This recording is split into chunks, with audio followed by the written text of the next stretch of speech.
Mark எழுதின சுவிசேஷம் அதிகாரம் 1. தேவனுடைய குமாரனாகிய இயேசு கிறிஸ்துவினுடைய சுவிசேஷத்தின் ஆரம்பம். இதோ, நான் என் தூதனை உமக்கு முன்பாக அனுப்புகிறேன். அவன் உமக்கு முன்னே போய் உமக்கு வழியை ஆயத்தம் பண்ணுவான் என்றும், கர்த்தருக்கு வழியை ஆயத்தப்படுத்துங்கள், அவருக்கு பாதைகளை செவ்வை பண்ணுங்கள் என்று வனாந்தரத்திலே கூப்பிடுகிறவனுடைய சத்தம் உண்டாகும் என்றும் தீர்க்கதரிசன ஆகமங்களில் எழுதியிருக்கிற பிரகாரமாய் யோவான் வனாந்தரத்தில் ஞானஸ்தானம் கொடுத்து பாவ மன்னிப்புக்கென்று மனம் திரும்புதலுக்கேற்ற ஞானஸ்தானத்தை குறித்து பிரசங்கம் பண்ணி கொண்டிருந்தான். அப்பொழுது யூதேயா தேசத்தார் அனைவரும் எருசலேம் நகரத்தார் யாவரும் அவனிடத்திற்கு போய் தங்கள் பாவங்களை அறிக்கையிட்டு யோர்தான் நதியில் அவனால் ஞானஸ்தானம் பெற்றார்கள். யோவான் ஒட்டக மயிர் உடையை தரித்து தன் அறையில் வார்க்கச்சையை கட்டிக்கொண்டவனாயும் வெட்டிக்கிளியையும் காட்டுத்தேனையும் புசிக்கிறவனாயும் இருந்தான். அவன், என்னிலும் வல்லவர் ஒருவர் எனக்கு பின் வருகிறார், அவருடைய பாதரட்சைகளின் வாரை குனிந்து அவிழ்க்கிறதற்கும் நான் பாத்திரனல்ல. நான் ஜலத்தினால் உங்களுக்கு ஞானஸ்தானம் கொடுத்தேன், அவரோ பரிசுத்த ஆவியினால் உங்களுக்கு ஞானஸ்தானம் கொடுப்பார் என்று பிரசங்கித்தான். அந்த நாட்களில் இயேசு கலிலேயாவில் உள்ள நாசரேத்தூரிலிருந்து வந்து யோர்தான் நதியில் யோவானால் ஞானஸ்தானம் பெற்றார். அவர் ஜலத்திலிருந்து கரையேறின உடனே வானம் திறக்கப்பட்டதையும் ஆவியானவர் புறாவை போல் மேல் இறங்குகிறதையும் கண்டார். அன்றியும், நீர் என்னுடைய நேசகுமாரன், உம்மில் பிரியமாயிருக்கிறேன் என்று வானத்திலிருந்து ஒரு சத்தம் உண்டாயிற்று. உடனே ஆவியானவர் அவரை வனாந்தரத்திற்கு போகும்படி ஏவினார். அவர் வனாந்தரத்திலே 40 நாள் இருந்து சாத்தானால் சோதிக்கப்பட்டு அங்கே காட்டு மிருகங்களின் நடுவிலே சஞ்சரித்து கொண்டிருந்தார். தேவ தூதர்கள் அவருக்கு ஊழியம் செய்தார்கள்.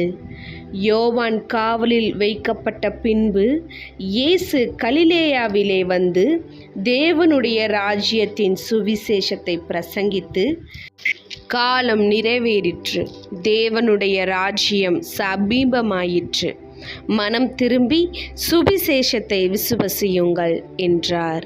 அவர் கலிலேயா கடலோரமாய் நடந்து போகையில் மீன் பிடிக்கிறவர்களாய் இருந்த சீமோனும் அவன் சகோதரன் அந்திரேயாவும் கடலில் வலையை போட்டு கொண்டிருந்த போது அவர்களை கண்டார். இயேசு அவர்களை நோக்கி, என் பின்னே வாருங்கள், உங்களை மனுஷரை பிடிக்கிறவர்களாக்குவேன் என்றார். உடனே அவர்கள் தங்கள் வலைகளை விட்டு அவருக்கு பின் சென்றார்கள்.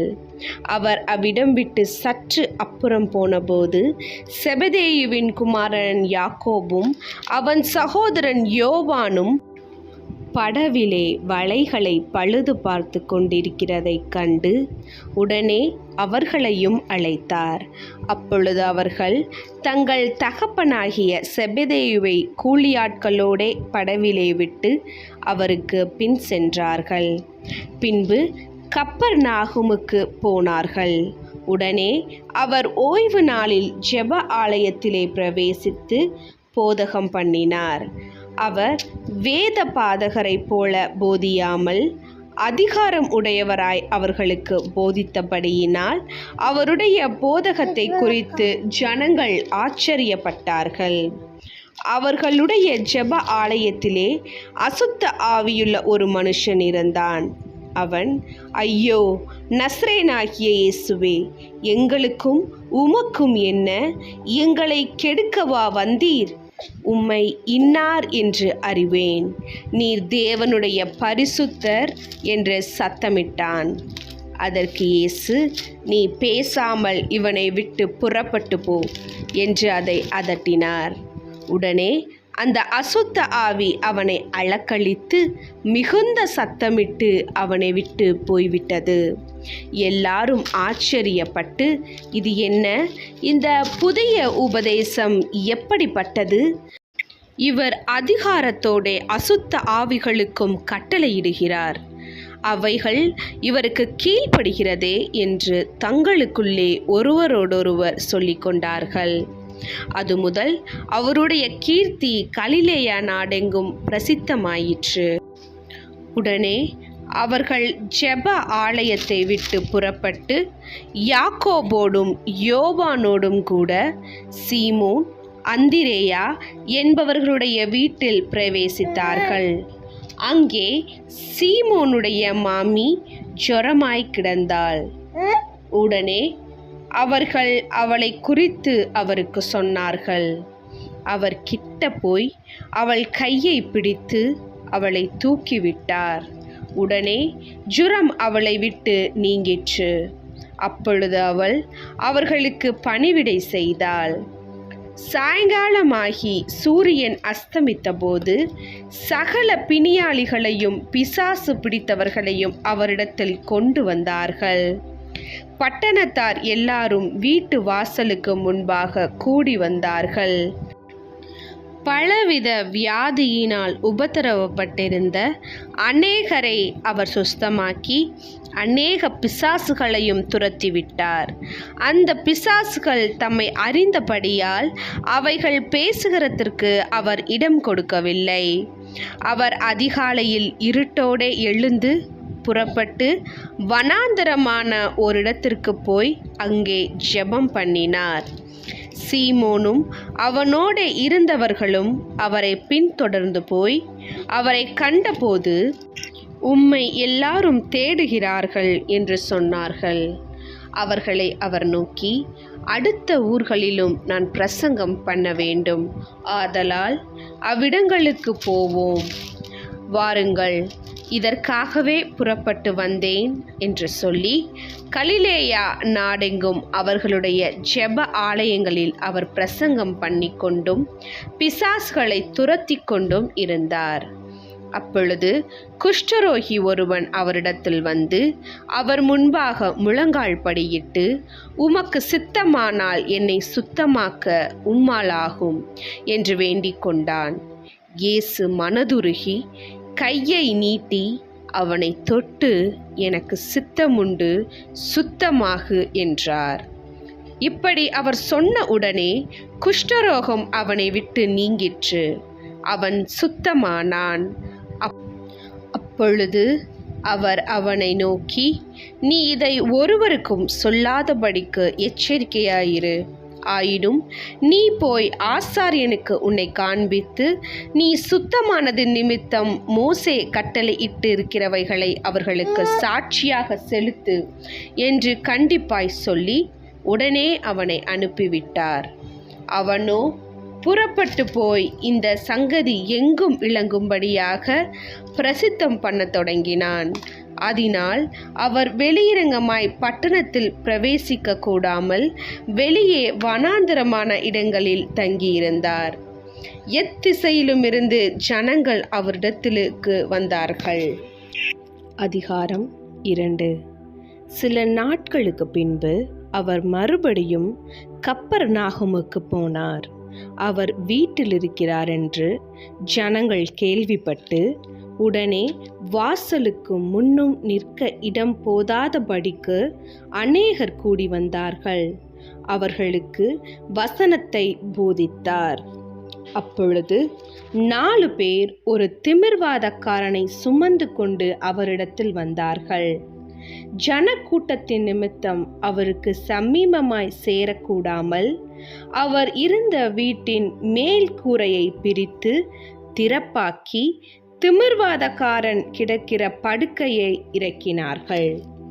இயேசு அவர்கள் விசுவாசத்தை கண்டு திமிர்வாதக்காரனை நோக்கி, மகனே, உன் பாவங்கள் உனக்கு மன்னிக்கப்பட்டது என்றார். அங்கே உட்கார்ந்திருந்த வேத பாரகரில் சிலர், இவன் இப்படி தேவதூஷணம் சொல்கிறதென்ன?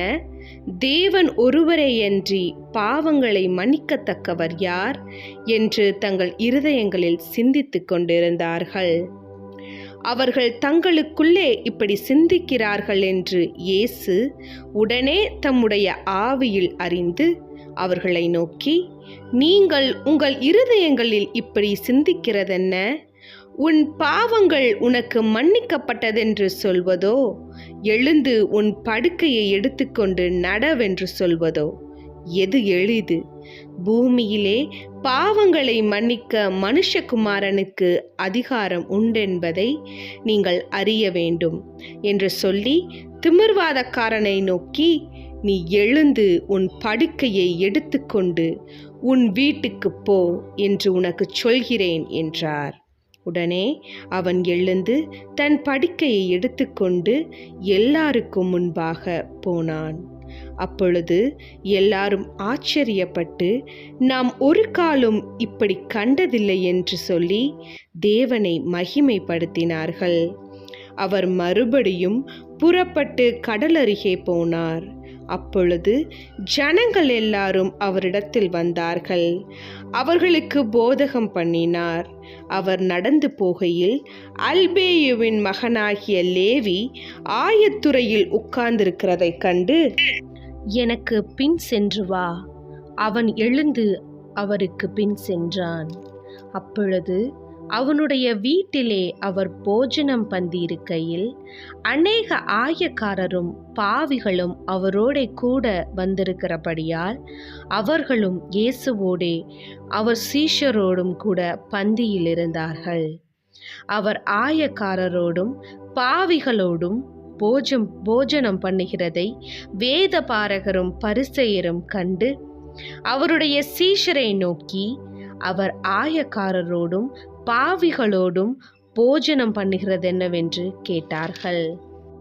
இயேசு அதை கேட்டு, பிணியாளிகளுக்கு வைத்தியன் வேண்டியதே அல்லாமல் சுகமுள்ளவர்களுக்கு வேண்டியதில்லை, நீதிமான்களை அல்ல பாவிகளையே மனம் திரும்புவதற்கு அழைக்க வந்தேன் என்றார். யோவானுடைய சீஷரும் பரிசேயருடைய சீஷரும் உபவாசம் பண்ண வந்தார்கள். அவர்கள் அவரிடத்தில் வந்து, யோவானுடைய சீஷரும் பரிசேயருடைய சீஷரும் உபவாசிக்கிறார்களே, உம்முடைய சீஷர் உபவாசியாமல் இருக்கிறதென்னவென்று கேட்டார்கள். அதற்கு இயேசு, மணவாளன் தங்களோடு இருக்கையில் மணவாளனுடைய தோழர் உபவாசிப்பார்களா? மணவாளன் தங்களுடனே இருக்கும் வரைக்கும் உபவாசிக்க மாட்டார்களே. மணவாளன் அவர்களை விட்டு எடுபடும் நாட்கள் வரும், அந்த நாட்களில் உபவாசிப்பார்கள். ஒருவனும் கோடி துண்டை பழைய வஸ்திரத்தோடே இணைக்க மாட்டான். இணைத்தால் அதனோடே இணைத்த புதிய துண்டு பழையதை அதிகமாய் கிழிக்கும், பீறலும் அதிகமாகும். ஒருவனும் புது திராட்சை ரசத்தை பழந்துருத்திகளில் வார்த்து வைக்க மாட்டான். வார்த்து வைத்தால் புது ரசம் துருத்திகளை கிழித்து போடும், ரசமும் சிந்திப்போம், துருத்திகளும் கெட்டுப்போம். புது ரசத்தை புது திருத்திகளில் வார்த்து வைக்க வேண்டும் என்றார். பின்பு அவர் ஓய்வு நாளில் பயிர் வழியே போனார். அவருடைய சீஷர்கள் கூட நடந்து போகையில் கதிர்களை கொய்யத் தொடங்கினார்கள். பரிசேயர் அவரை நோக்கி, இதோ ஓய்வு நாளில் செய்யத்தகாததை இவர்கள் ஏன் செய்கிறார்கள் என்றார்கள். அதற்கு அவர், தாவீதுக்கு உண்டான ஆபத்தில் தானும் தன்னோடு இருந்தவர்களும் பசியாய் இருந்தபோது அவன் அபியத்தார் என்னும் பிரதான ஆசாரியன் காலத்தில் செய்ததை நீங்கள் ஒரு காலும் வாசிக்கவில்லையா? அவன் தேவனுடைய வீட்டில் பிரவேசித்து ஆசாரியர் தவிர வேறொருவரும் புசிக்காத தெய்வ சமூகத்து அப்பங்களை தானும் புசித்து தன்னோடு இருந்தவர்களுக்கும் கொடுத்தானே என்றார். பின்பு அவர்களை நோக்கி, மனுஷன் ஓய்வு நாளுக்காக உண்டாக்கப்படவில்லை, ஓய்வு நாள் மனுஷனுக்காக உண்டாக்கப்பட்டது. ஆகையால் மனுஷகுமாரன் ஓய்வு நாளுக்கும் ஆண்டவராய் இருக்கிறார் என்றார்.